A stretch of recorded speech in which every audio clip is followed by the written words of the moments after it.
तर नमस्कार मैत्रिणींनो, आज मी तुमच्यासाठी एक खूप खास व्हिडिओ घेऊन आलेली आहे। कारण बऱ्याचशा गोष्टी आपल्याला माहिती असतात पण त्या गोष्टी नक्की कशा करायच्या हे आपल्याला कळत नाही। तर जसं मी तुम्हाला सांगितलं, मी सुद्धा नवीनच आहे आणि त्याचबरोबर मी माझा अनुभव तुमच्याशी शेअर करणार आहे।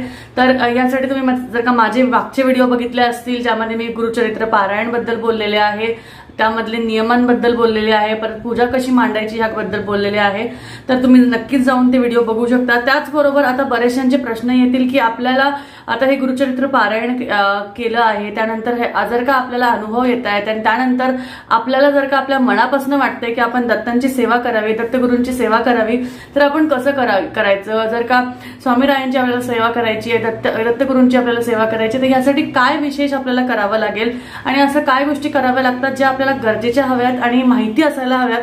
कारण असं कोणीही तुम्हाला सांगणार नाही की जर का तुम्हाला दत्तगुरूंचा शिष्य व्हायचंय तर तुम्हाला ह्या गोष्टी करायच्या आहेत किंवा त्या गोष्टी करायच्या आहेत। आणि अशा कुठे गोष्टी आपण असं म्हणणारही नाही की ह्या अगदी दगडावर लिहिलेल्यासारख्या आहेत की तुम्हाला हेच करायचंय म्हणजेच तुमची सेवा पूर्ण होईल किंवा हेच नाही केलं तर म्हणजे तुमची सेवा पूर्ण होणार नाही। जी कुठली सेवा आपण दत्तगुरूंची करणार आहे ती जी सुद्धा आहे आपण आपल्या मनापासून चांगल्या भावाने आणि ज्या कुठल्या गोष्टी आपण करणार आहे आपल्या सगळ्या गोष्टींपासून म्हणजे वेळ काढून किंवा आपण म्हणू शकतो की आपल्याला जर का आपल्या ज्या दिवसभरात आहे किंवा आपल्याला आपल्या जीवनात आहे जर का चांगल्या गोष्टी हव्या असतील तर आपल्याला देवासाठी आपल्या वेळांमधनं थोडा वेळ त्यांच्यासाठी काढावाच लागेल। कारण त्याशिवाय ते आपल्याकडे लक्ष देणार नाही आणि आपणही जर का त्यांना जसं आपण म्हणतो की एखादी गोष्ट जर का आपण लक्ष दिलं नाही की ती गोष्ट मग आपल्यासाठी उपयोग होत नाही। त्यासाठी मी देवासाठी असं म्हणणार नाही, पण आपण ज्यांच्यामुळे आहोत किंवा आपल्याला ज्यांच्यामुळे भरपूर अनुभव येतात किंवा आपण ह्या सगळ्या ज्या गोष्टी करत आहोत, चांगल्या गोष्टी वाईट गोष्टी आपल्याला चांगल्या गोष्टी मिळत आहेत, ह्या सगळ्या गोष्टी आपण कोणामुळे ह्या देवांमुळेच, कारण त्यांच्यामुळेच आपण सगळ्या गोष्टी करू शकतो। आणि दत्तगुरूंची सेवा करणं तर हे खूप खूप खूप साधं आहे, खूप सोपं आहे। त्यामुळे तुम्ही दत्तगुरूंची सेवा अगदी साध्या सोप्या आणि अगदी थोडक्यात करू शकता। असं काही नाहीये की त्याला म्हणजे असं मी काहीतरी म्हणेल की तो खूप हार्ड अँड फास्ट रूल आहे की तुम्हाला असंच करायचंय तसंच करायचंय। कारण मी माझ्या शब्दांनी जर का तुम्हाला सांगू इच्छिते की ते त्यांना काही नकोय, त्यांना फक्त आणि फक्त तुमचं मन शांत मनापासून तुम्ही त्यांच्या चरणी गेला आहात आणि तुम्ही जे काही गोष्ट थोडी असू दे पण ती मनापासून केली तरी ते घेतात आणि त्यावरनं आपल्याला त्याचे ज्या काही गोष्टी आहेत, आपल्या ज्या काही इच्छा आहेत त्या पूर्ण होतात। तर मी असं म्हणणार नाही की माझ्या खूप साऱ्या इच्छा पूर्ण झाल्या किंवा माझ्या काही इच्छा पूर्ण नाही झाल्या। मी दत्तसेवा चालू केलेली आहे। मी तुम्हाला सांगते, मला जे इच्छित होतं आहे किंवा जे माझ्याकडनं अशक्य होत आहे ते मी करतेय। जसं की मी सांगते, तर आज माझा पहिला दिवस होता। कारण आपल्याला माहितीये की आपले काहीतरी अडीअडचणी असतात आणि त्या दिवसांमध्ये आपण करू शकत नाही। तर ह्या सुद्धा गोष्टीवर मी व्हिडिओ बनवणार आहे, त्यासाठी लवकरच तुम्हाला व्हिडिओ भेटेल। तर त्यानंतरचा माझा जेव्हा पहिला दिवस होता तेव्हापासून मी चालू केली गुरुचरित्र पारायणानंतर, त्यासाठी मी ते सुरुवात केली। तर त्यावेळेस पहिल्या दिवशी मला थोडं अवघड गेलं, तुम्हाला सांगते पहिल्या दिवशी थोडं अवघड वाटलं। कारण पहिल्या दिवशी आपण असं करतो आणि आपल्याला वाटतं की कसं करायचं आणि हे कधी संपणार आणि हे कधी होणार, असे भाव आपल्या मनात येतात आणि हे येणं साहजिक आहे। कारण आपण मनुष्य आहे, आपल्याला सवय नसतात ह्या गोष्टींची। त्यासाठी सवय लावण्यासाठी तुम्हाला खूप सोप्या गोष्टी करायच्या आहेत, खूप साध्या गोष्टी करायच्या आहेत।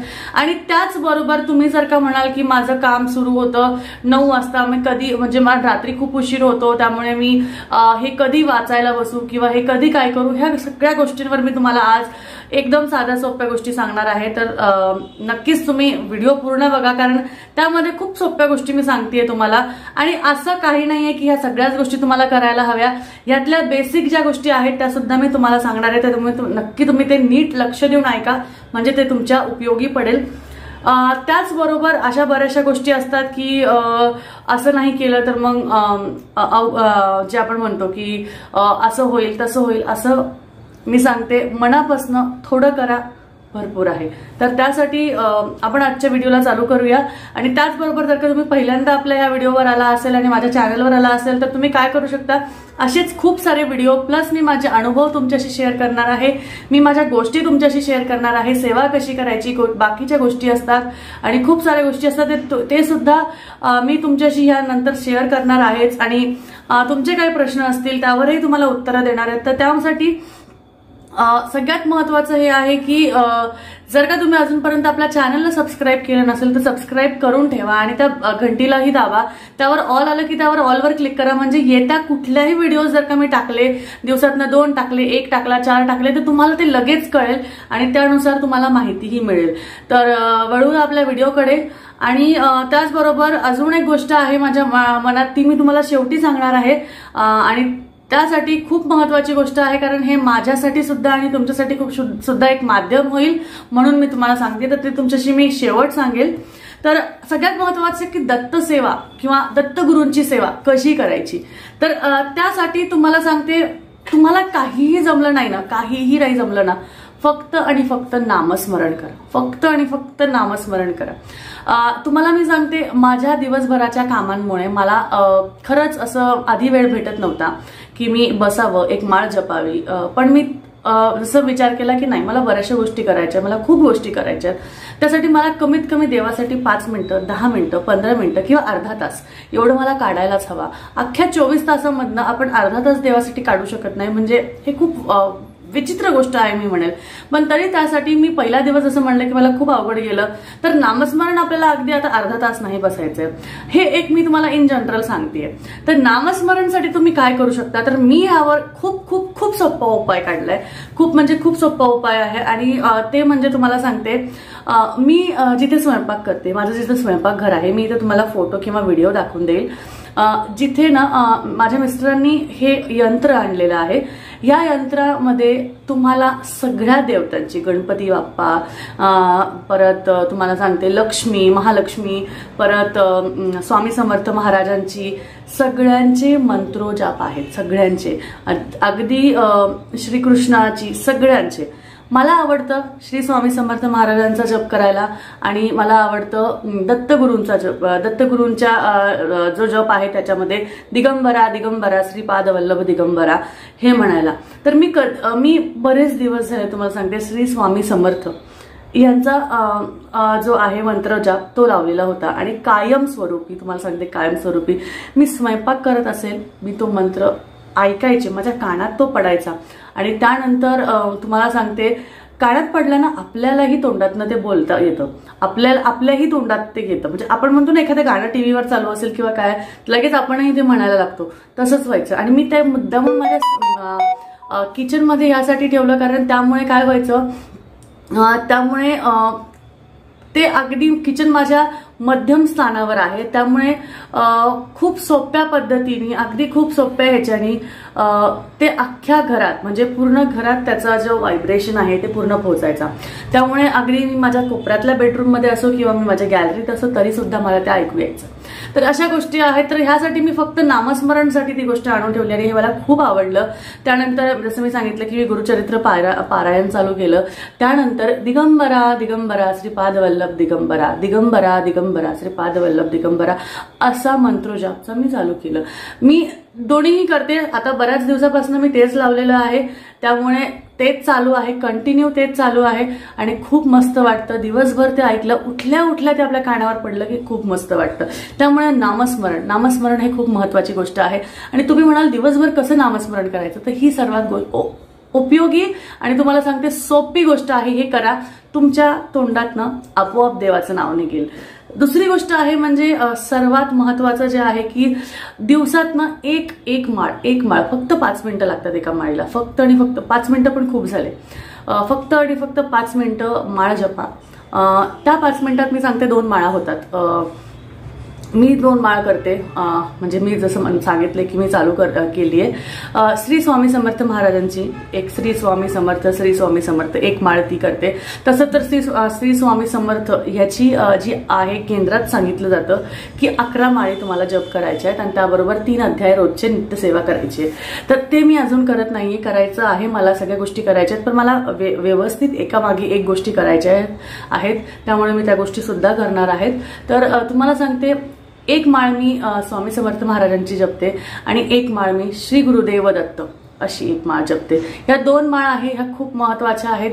यातली तुम्ही एकही केली तरीही हरकत नाही, एकापासून सुरुवात करा, अगदी सोपं आहे. त्यानंतर जी दुसरी गोष्ट आहे की तुम्हाला जर का जमत असेल तर 14वा आणि 18वा अध्याय गुरुचरित्रातला तुम्ही वाचू शकता. 14वा आणि 18वा अध्याय म्हणजे आता तुम्हाला सांगते की एक सिंगल पुस्तक मिळतं 14 आणि 18 अध्यायाचं वेगळं वेगळं, आणि एकत्र सुद्धा पुस्तक मिळतं 14 आणि 18 अध्यायाचं. तर तुम्ही ते एवढं एकच पुस्तक घेऊ शकता आणि ते तुम्ही फक्त नित्य नेमाने रोज वाचू शकता. त्याच्याने तुमची दत्तसेवा ही व्यवस्थित होणार आहे. तुमच्याकडे जर का मोजून मी तुम्हाला सांगते, 14वा अध्याय वाचायला 5 मिनिटं लागतात आणि 18वा अध्याय वाचायला 8 ते 10 मिनिटं लागतात. म्हणजे इथेच बघा, इथे 5 मिनिटाची तुमची माळ झाली, 10-15 मिनिटाची तुमची अध्याय झाले.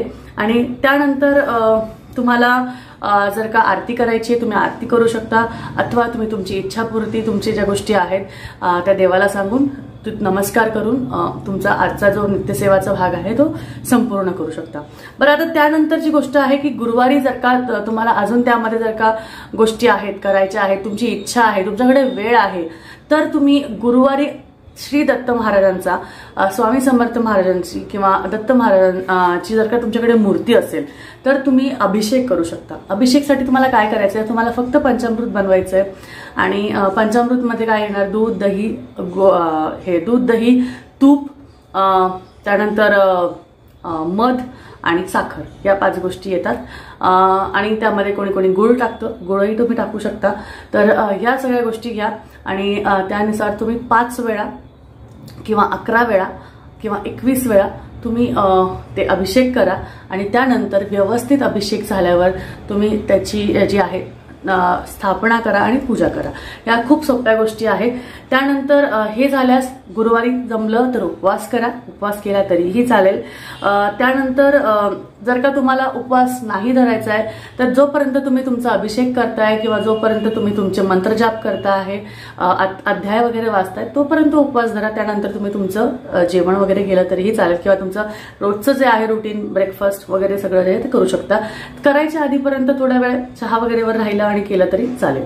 त्यानंतर सगळ्यात महत्वाचं की दत्त जयंतीच्या आधी आणि श्रावण महिन्यात पारायण नक्की करा. तुम्हाला जमलंच तर दत्त जयंतीला अथवा श्रावण महिन्यात. बरेचसे जण दोन्ही वेळेस करतात. तर खूप महत्वाचे दिवस असतात हे. खूप म्हणजे इतके छान दिवस असतात ना, अगदी दैविक दिवस असतात ना, खूप सुंदर वाटतं. आणि श्रावण महिना म्हणजे अगदी सणांचा दिवस असतो. त्यामुळे श्रावण महिन्यात आणि दत्त जयंतीच्या वेळेस त्यावेळेस नक्कीच तुम्ही पारायण करा, पाठ करा. जमलंच संक्षिप्त करा, अथवा तुम्हाला अजून वेळ असेल, तुम्ही व्यवस्थित करू शकाल, सगळे नियम पालन करू शकाल, तर जे आपलं संपूर्ण गुरुचरित्र पारायण आहे ते सुद्धा करू शकता. त्यानंतर बरेचसे जण चांगल्या इच्छाफल प्राप्तीसाठी, इच्छापूर्तीसाठी 12ही महिने गुरुचरित्राचं पारायण करतात. 12ही महिने गुरुचरित्राचं पारायण कसं करायचं, तर पौर्णिमेच्या आदल्या 8 दिवसापासून तुम्हाला ते पारायण सुरू करायचं. याबद्दल डिटेल्ड माहिती जर का तुम्हाला हवी असेल तर तुम्ही मला कमेंटमध्ये सांगू शकता, विचारू शकता. मी तुम्हाला त्याच्यासाठी स्पेशली एक वेगळा व्हिडिओ बनवून देईन. त्यानंतर सगळ्यात महत्त्वाचं मंत्रजाप कायमस्वरूपी ठेवा. मंत्रजाप म्हणजे जे काय तुम्ही माळ जपताय, तुमच्याकडे अध्याय वाचणं झालं नाही झालं, पण कमीत कमी मंत्रजाप, जे सांगितलं मी तुम्हाला नामस्मरण, मंत्रजाप, या सगळ्या गोष्टी आणि माळ हे नक्कीच कायम ठेवा. हे तुम्हाला खूप गरजेचं आहे आणि हे तुमच्यासाठी खूप महत्त्वाचं आहे. जमलंच तर आपण जे तुम्हाला माहिती आहे दत्तस्तुती आहे, दत्तस्तोत्र आहे, दत्तबावणी आहे, ह्यातल्या कुठल्याही गोष्टी गरजेचं नाहीये की तुम्हाला सगळ्याच गोष्टी म्हणायच्या आहेत आणि सगळ्याच गोष्टी एकाच दिवशी करायच्या आहेत. जमलंच एक दिवस एक गोष्ट तुम्ही वाचू शकता आणि त्यानुसार तुमची जी सेवा आहे, दिवसभराची सेवा आहे, ती संपूर्ण करू शकता. त्यासाठी तुम्हाला सांगते खूप खूप अप्रतिम अनुभव येतात, खूप छान अनुभव येतात। आणि दत्तगुरूंचं नुसतं नाव घेतल्याने तुम्हाला सांगते, फक्त अध्यायाचे जर का जे बोल आहेत, जे ओव्या आहेत, ते फक्त तुम्ही वाचले नाही, ऐकले जरी सुद्धा, किंवा त्याचबरोबर तुम्ही फक्त नकळत तुमच्या कानावर जरी पडले ना, तरी त्याचा इतका छान अभाव होतो, इतका सुंदर तुम्हाला सांगते आपल्या गोष्टींवर, आपल्या ह्याच्यावर परिणाम होतो। कारण दत्तगुरूंना फक्त आणि फक्त त्यांचं नामस्मरण, त्यांच्याबद्दल त्यांची सेवा हे करणं त्यांच्या शिष्याकडनं पाहिजे असतं। आणि खूप छोट्या गोष्टी आहेत, खूप सिंपल गोष्टी आहेत, साध्या सोप्या गोष्टी आहेत, त्यामुळे तुम्ही नक्कीच हे करू शकता। आणि मला नाही वाटत अगदी आपल्याला अवघडीत जायचंय आणि त्यानुसार गोष्टी करायच्या, त्यामुळे तुम्ही नक्कीच करा। आणि अशा प्रकारे तुम्ही दत्त सेवा करू शकता। दत्तगुरू महाराजांची अशी सेवा करून तुम्हाला तुमच्या इच्छापूर्तीच्या गोष्टी करून घेऊ शकता। तर सोपे आहे, आरामात तुम्ही ह्या गोष्टी करा आणि त्यानुसार तुमच्या गोष्टी चालू करा। त्याचबरोबर जसं मी तुम्हाला सांगितलं की मी शेवट तुम्हाला माध्यम सांगणार आहे। माध्यम हे सांगणार आहे की जर का तुम्ही दत्त सेवा करत असाल, स्वामी सेवा करत असाल, तर नक्कीच तुमचे जर का काही अनुभव असतील तर तुम्ही माझ्यापर्यंत पोहोचू शकता। माझा खाली ईमेल आयडी आहे किंवा इंस्टाग्राम आयडी तुम्हाला दिलेला आहे। तुम्हाला जिथे वाटेल तिथे तुम्ही मला तिथे तुमची जे अनुभव आहे ते तुम्ही शेअर करू शकता। मी नक्कीच ते सगळ्यांबरोबर शेअर करेल। तुम्हाला जर का वाटतंय की ते तुम्ही सगळ्यांबरोबर शेअर करावं, तर तुम्ही मला नक्कीच ते लिहून पाठवू शकता आणि त्यानुसार मी ते नक्कीच सर्वांबरोबर शेअर करेल। तर मला असं वाटतं की आजचा व्हिडिओ तुम्हाला नक्कीच लाभदायक झाला असेल। जर का तुम्हाला व्हिडिओ आवडला असेल तर तुम्हाला काय करायचं आहे, व्हिडिओला लाईक करून शेअर करायचं आहे सगळ्यांबरोबर, तुमच्या मित्रमैत्रिणींबरोबर, घरच्यांबरोबर। आणि त्याचबरोबर तुम्हाला अजून काही माहिती असेल तर सबस्क्राईब केल्यानंतर त्या ऑलवर क्लिक करा, सबस्क्राईब बेलवरच्या नंतर, त्याने तुम्हाला काय होईल, येत्या पुढच्या व्हिडिओजची नोटिफिकेशन मिळतच राहील। भेटूया परत एकदा पुढच्या व्हिडिओमध्ये, तोपर्यंत काळजी घ्या आणि श्री गुरुदेव दत्त।